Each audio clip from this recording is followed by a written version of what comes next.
You shouldn't be here tonight, Ethan.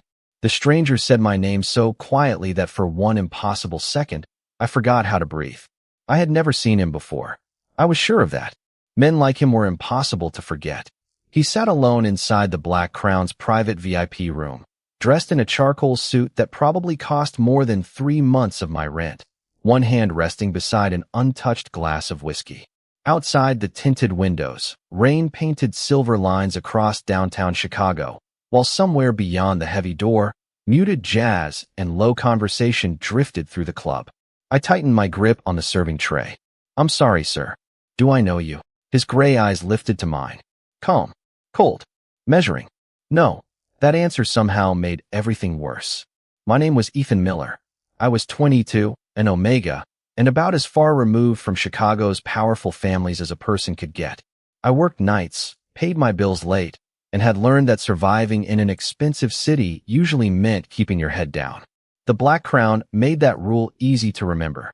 Everyone knew important people came here. Politicians, CEOs, men whose names appeared in newspapers beside words like investigation and syndicate. Employees were paid well because we understood one simple condition: see nothing, hear nothing, remember nothing. Yet the man across from me already knew my name.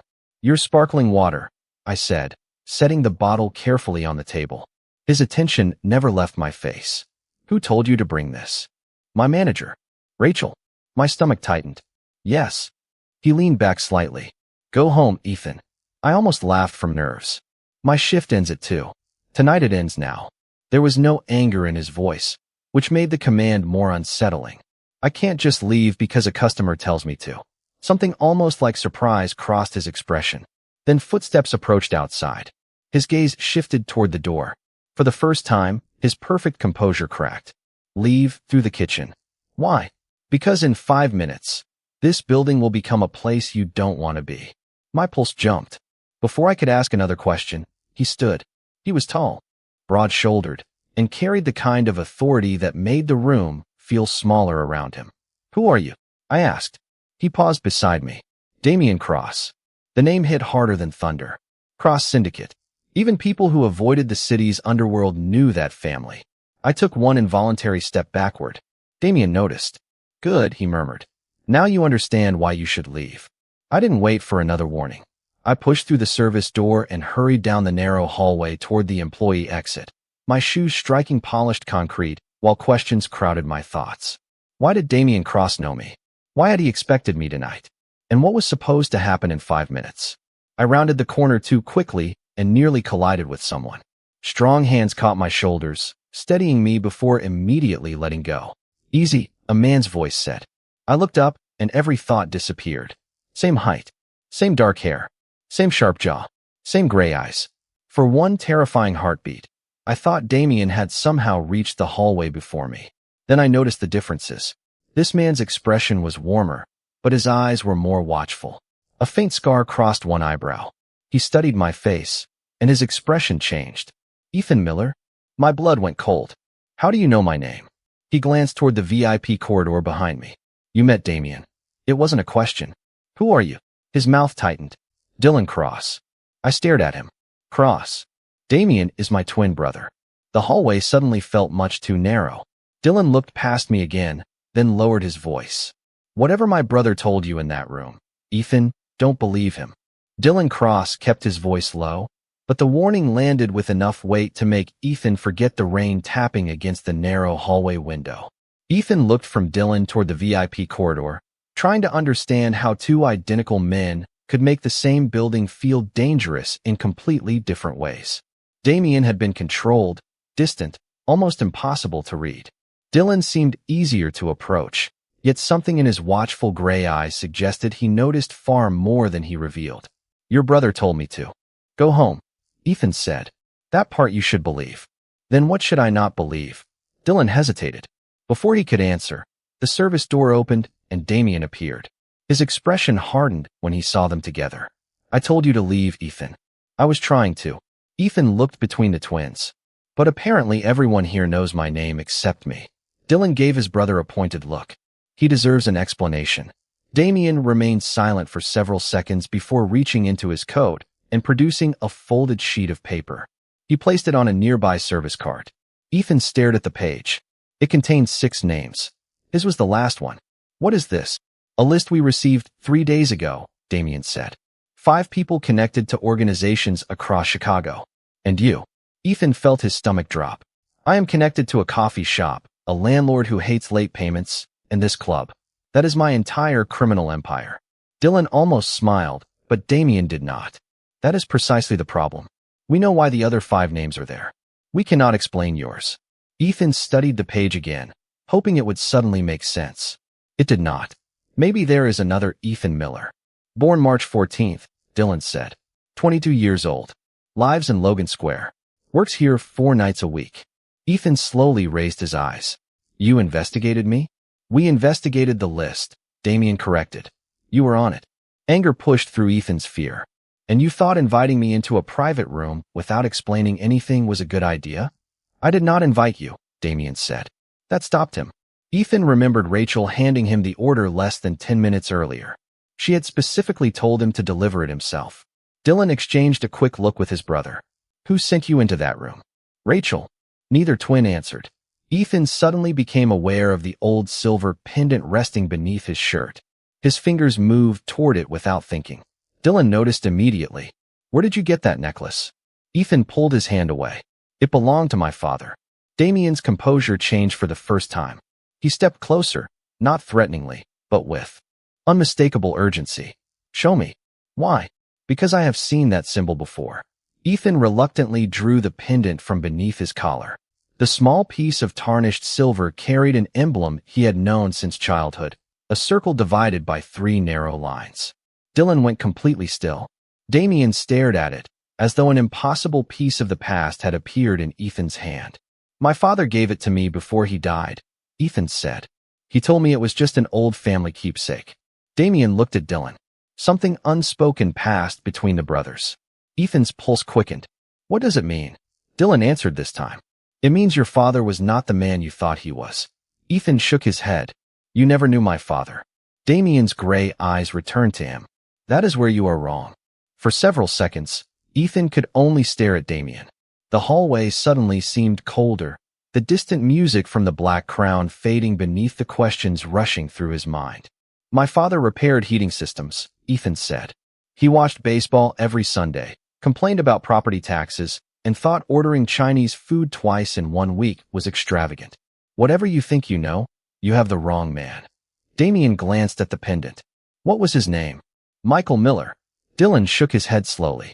That was the name he used afterward. Ethan felt irritation sharpen his voice. After what?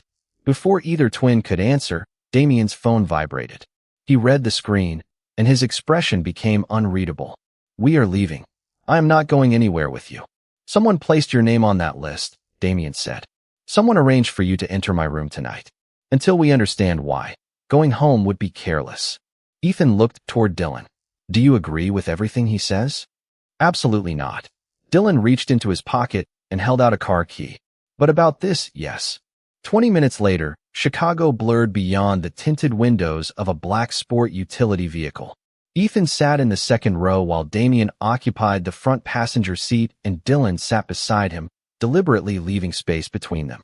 No one touched him. No one demanded anything. Somehow that made the silence stranger.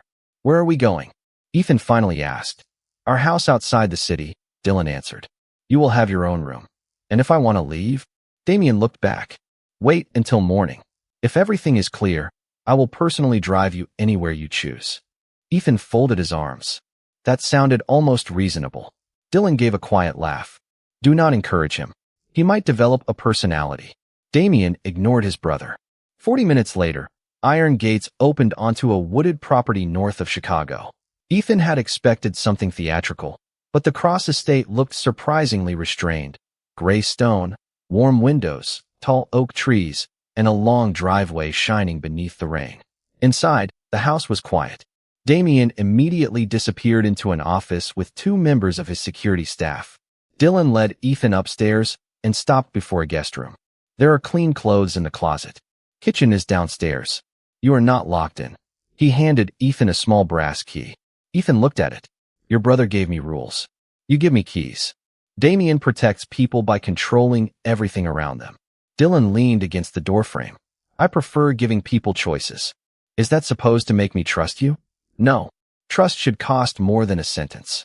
For the first time that night, Ethan did not have an immediate response. Dylan started away, then stopped. One more thing. Do not remove that pendant. Why? Because if it is authentic, it might be the reason someone wants you found. Ethan watched him disappear down the hallway before entering the room.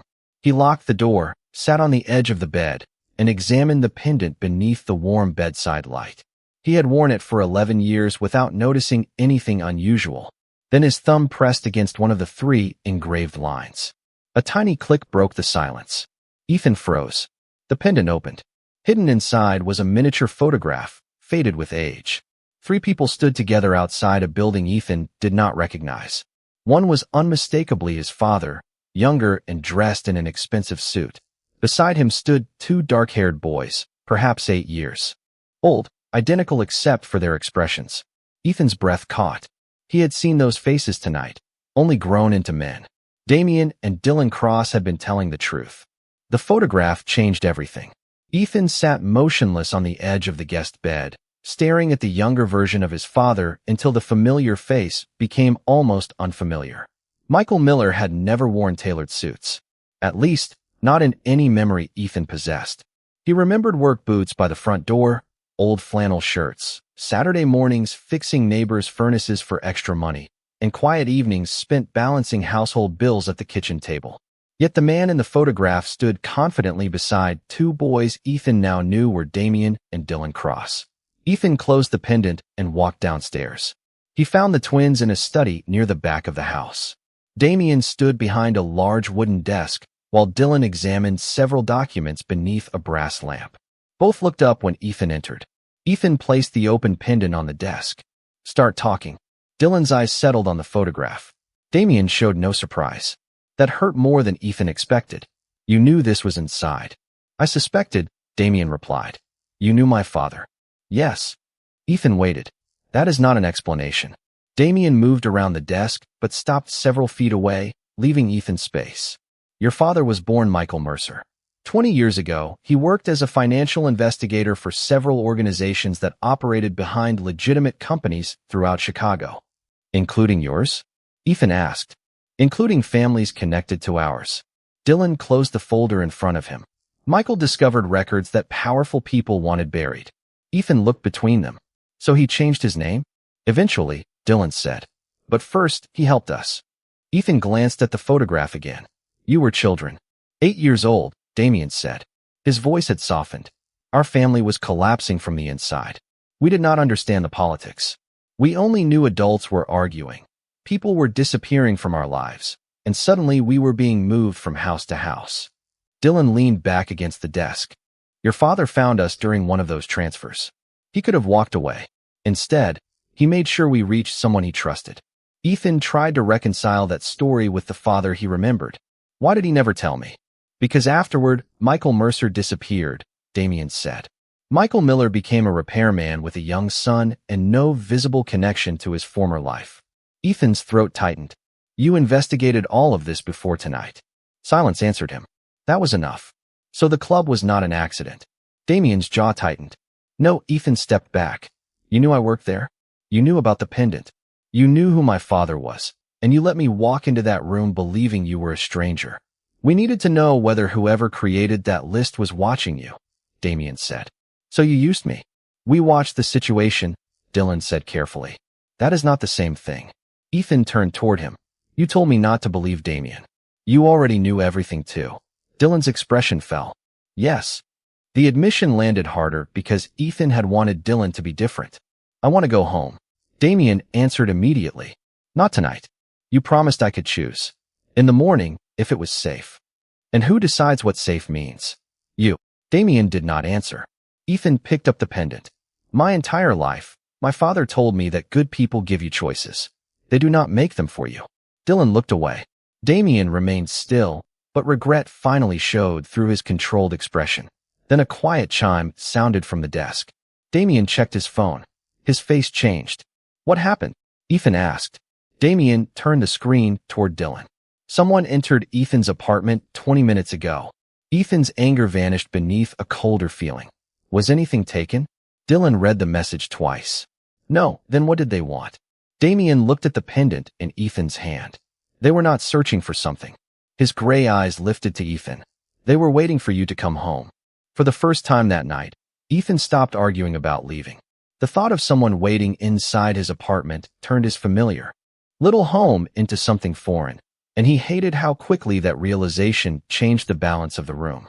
Damien noticed immediately. You are safe here, he said. Ethan folded his arms. I am beginning to dislike that word. Then I will use a different one, Damien replied. No one enters this property without our knowledge. Dylan studied Ethan for a moment before walking toward the study door. You have not eaten since your shift started, have you? Ethan blinked. How could you possibly know that? Because there was an untouched employee meal with your name written on the container when we checked the staff area. You really investigate everything. Occupational habit. 20 minutes later, Ethan sat at a long kitchen island with a bowl of chicken soup, toasted sourdough, and a cup of coffee he had not requested but desperately needed. The ordinary meal felt almost absurd inside a house where every window seemed to hide another secret. Damien remained several feet away, speaking quietly on his phone, while Dylan sat across from Ethan without asking questions. That difference was becoming impossible to ignore. Damien filled silence with control. Dylan seemed willing to let silence exist. Your brother always like this? Ethan asked quietly. Unfortunately, I can't hear you, Damien said without turning around. Dylan smiled. Ethan tried not to, but failed. It was the first time he had smiled since entering the Black Crown. Damien ended his call and approached the island. Your apartment is secure now. Nothing appears missing. Then why were they there? Ethan asked. We do not know yet. You keep saying that. Because I would rather give you an incomplete truth than a convenient lie. Ethan looked at him differently. Damien had deceived him by omission, but there was something almost rigid about the way he spoke now, as though he understood that another half-truth would end whatever fragile trust remained. Ethan reached beneath his shirt and placed the pendant on the countertop. Then here is my truth. I do not know anything about my father's old life. I do not have secret records. I do not know your enemies. Until tonight, I had never met either of you. I believe you, Dylan said. Damien nodded. So what happens now? Ethan asked. Damien glanced toward the dark windows. You stay until morning. After that, we decide together. Ethan raised an eyebrow. Together? I heard what you said upstairs. Something in Damien's expression softened. I am trying. Ethan had not expected that answer. Neither, apparently, had Dylan, who looked at his brother with open surprise. Ethan turned back to his coffee before either twin could notice how much the simple admission affected him. For years, he had learned to recognize people by what they demanded from him. His time, his obedience, his silence. Damien and Dylan had enough power to demand all three, yet tonight they were beginning, awkwardly, to do something else. Ask. The realization unsettled Ethan more than fear had. Dylan stood and carried Ethan's empty bowl to the sink. Their hands nearly met when Ethan passed him the spoon, and both paused for a fraction of a second before Dylan deliberately gave him space. No pressure, no assumption, just choice. Ethan noticed Damien watching from across the kitchen, not with anger, but with an expression Ethan could not name. Before anyone spoke, Dylan's phone vibrated. He checked the message, and the warmth disappeared from his face. What is it? Damien asked. Dylan turned the screen toward him. We finally identified the person who accessed Ethan's employee records 3 weeks ago. Ethan stood. Who? Dylan looked directly at him. Victor Kane. The name meant nothing to Ethan, but Damien became perfectly still. Why is that bad? Ethan asked. Damien's answer came quietly. Because Victor Kane spent 15 years searching for your father.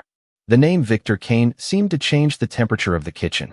Ethan looked from Damien to Dylan, waiting for one of them to explain why a stranger had spent 15 years searching for a man Ethan had known only as his quiet, ordinary father. Damien pulled out a chair and sat across from him.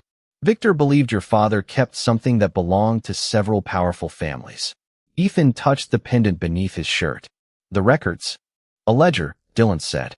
Not money. Information. Names, transactions, private agreements, Enough history to make certain people very uncomfortable. Ethan shook his head. My father died 11 years ago. If Victor wanted something from him, why come after me now? Damien answered carefully. Because someone recently discovered that Michael Mercer had a son. Ethan stared into his coffee.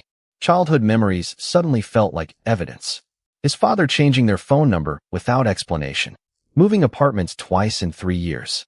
Never allowing photographs online.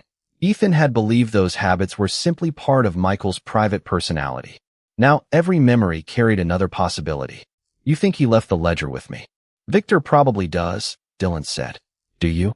Ethan asked. Dylan met his eyes. No, Damien nodded. Neither do I.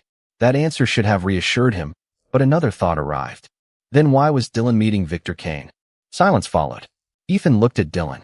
You were you not? Dylan's expression sharpened. Where did you hear that? I did not. You just confirmed it. Damien turned toward his brother. Dylan. Dylan exhaled slowly and reached into his jacket. Instead of a weapon, he removed a small black business card and placed it on the counter. Victor Kane was printed across the center in silver lettering. He contacted me 2 weeks ago, Dylan said. He claimed he wanted peace between our organizations. Damien picked up the card. You never told me. Because I knew exactly what you would do. Which is, assume the worst and close every door before we learned what he wanted. Damien's jaw tightened. The resemblance between the twins suddenly became less important than their differences. Damien reacted by building walls.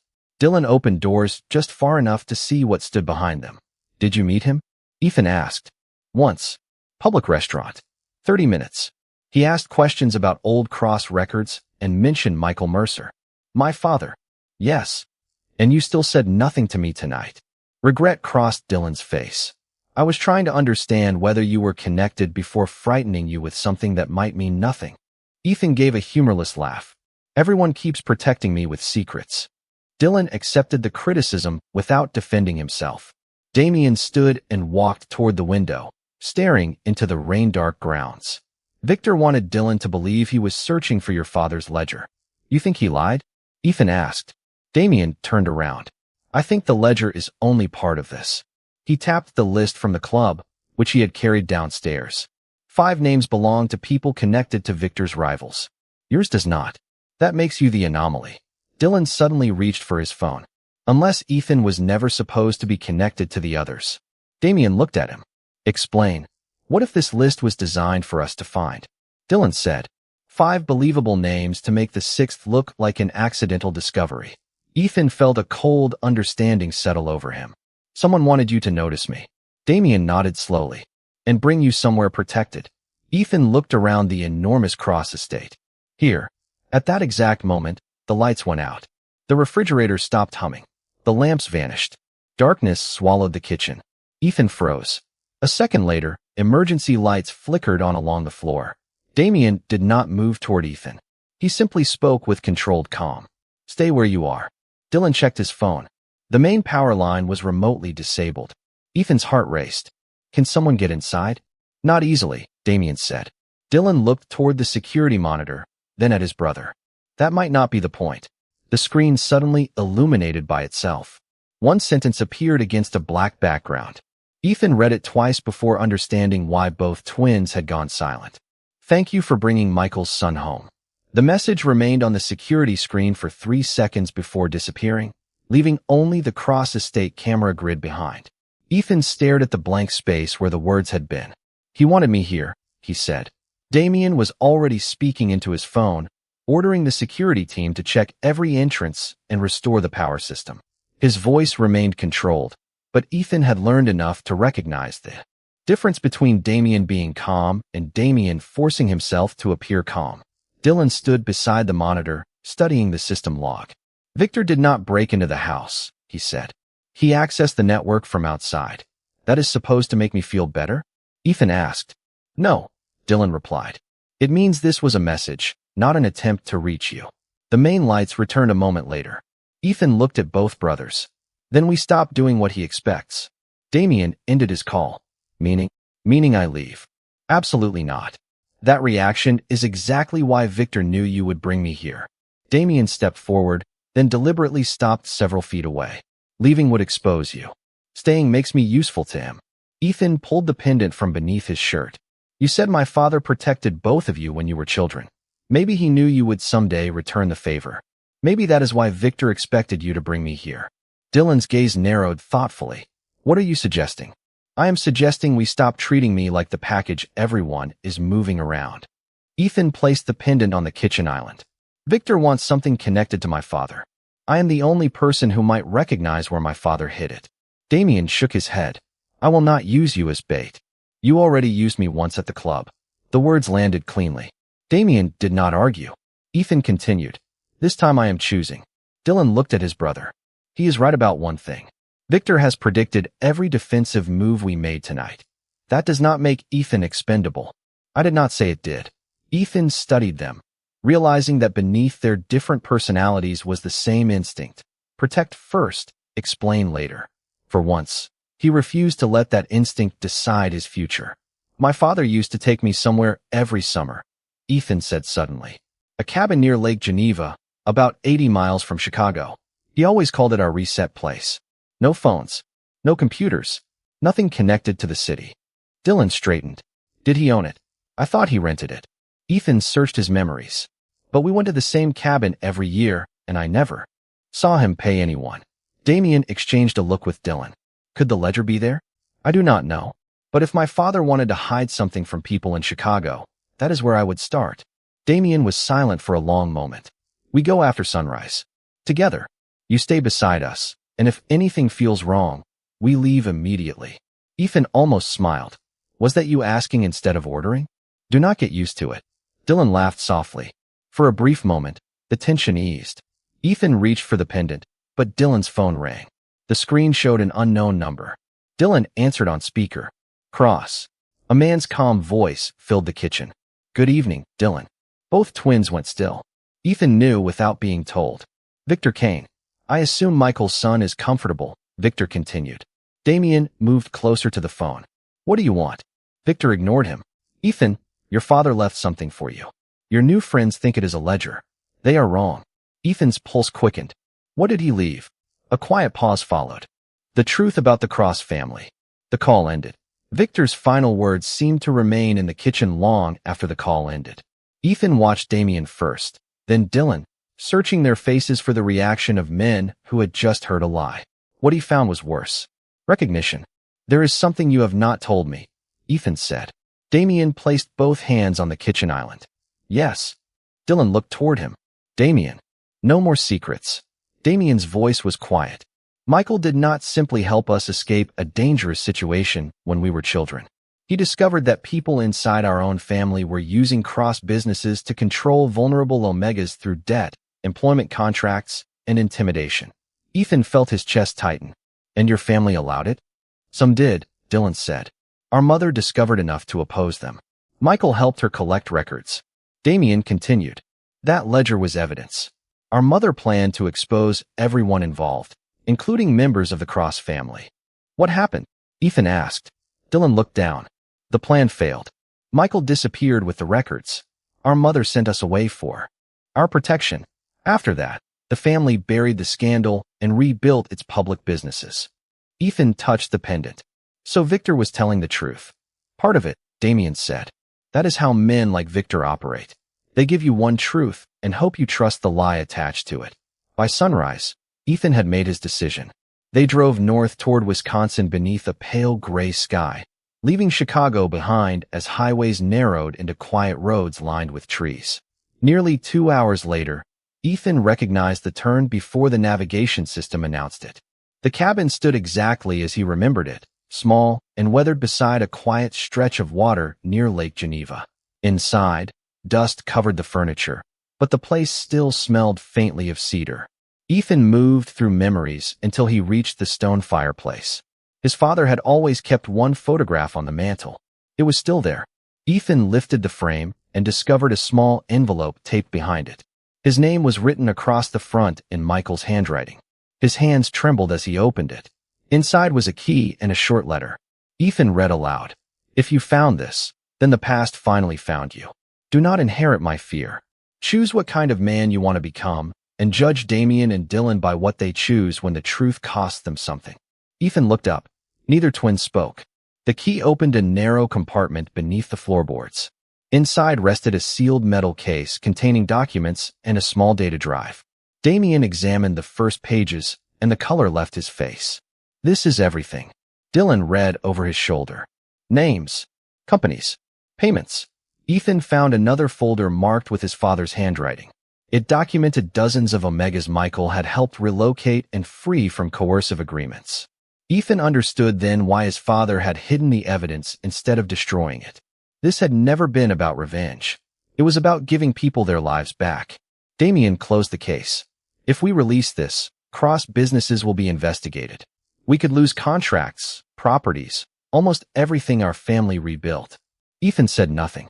This was the choice his father had predicted. Dylan looked at Damien. "Then we lose it." Damien met his brother's eyes and nodded. "No hesitation. No bargaining. We release everything." Ethan felt something inside him finally settle. These men were not asking him to protect their empire. They were willing to dismantle part of it to protect strangers they had never met. Damien turned to Ethan. "Your father trusted us to choose correctly someday. I am sorry it took this long." Ethan stepped closer and placed one hand over Damien's, then reached for Dylan's. It was not surrender. It was not obligation.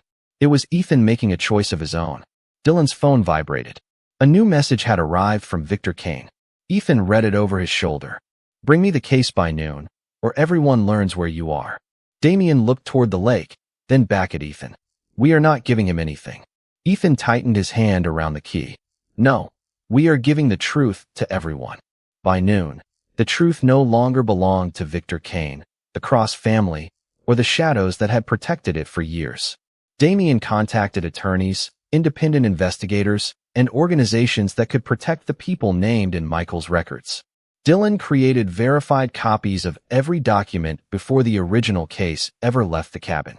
Ethan watched them work from the old kitchen table where his father had once taught him how to play cards during summer thunderstorms. Victor called twice. Nobody answered. On the third attempt, Damien placed the phone beside the metal case and let it ring until silence returned. "He wanted us frightened enough to negotiate," Damien said. "We are finished negotiating." Ethan looked at the letter from his father again. Judge Damien and Dylan by what they choose when the truth costs them something. The cost arrived quickly. Cross-business partners withdrew. Several executives resigned. News organizations began calling. Accounts connected to questionable operations were frozen for review. Yet neither brother suggested hiding a single page. By evening, the three of them returned to Chicago. The city looked different to Ethan from the windows of the Cross vehicle. Yesterday, he had been a waiter, worrying about rent, and an Omega trying to remain invisible around powerful people. Now his father's hidden life had become public, and two of Chicago's most intimidating alphas had risked their own empire rather than bury it again. Weeks passed. Investigations expanded, legitimate cross companies survived, and the organizations Michael had documented finally faced public scrutiny. Victor Kane's influence collapsed beneath evidence he could no longer control. Ethan returned to his apartment after security cleared it, but something had changed. He no longer wanted his old life simply because it was familiar. One evening, he visited the Cross penthouse overlooking downtown Chicago. Damien was standing by the windows when Ethan arrived, while Dylan was attempting to cook dinner with considerably more confidence than skill. "Something smells suspicious," Ethan said. Dylan looked offended. "That is dinner. That is exactly what worries me." Damien actually laughed. The sound surprised all three of them. Later, they sat together as city lights glittered 40 floors below. There were no guards in the room, no secret documents on the table, no urgent calls waiting to be answered. For once, nobody needed anything from Ethan. Damien looked at him carefully. "There is one question we have avoided asking." Ethan already knew what he meant. Over the past weeks, something quiet had grown between the three of them, built not from obligation, but from trust earned one decision at a time. Dylan sat opposite him. "We do not want gratitude mistaken for affection, and we will not decide what this becomes for you," Damien added. Ethan smiled slightly. Months earlier, powerful alphas making choices for him would have frightened him. These two had learned to ask. More importantly, they had learned to listen. Ethan reached across the table and took Damien's hand, then Dylan's. "Then listen carefully. I am choosing both of you." Dylan's expression softened. Damien searched Ethan's face as though making certain there was no uncertainty behind the words. You are sure? Completely. Dylan smiled. Then you will have both of us tonight. Ethan laughed. For dinner, I hope. I still need to determine whether whatever you cooked is legally considered food. The tension broke into laughter, and the evening became something wonderfully ordinary. Months later, the Cross headquarters had changed too. The old executive table remained, but there were 3 chairs at its head. Damien sat on the left, Dylan on the right, and Ethan between them, helping oversee the foundation created in Michael Miller's name. When a new executive nervously asked which Cross brother had final authority, Damien and Dylan exchanged identical smiles before turning toward Ethan. For most of his life, Ethan had believed power meant being able to control other people's choices. His father had left him a different lesson. Real power was having choices of your own and using them to help others keep theirs.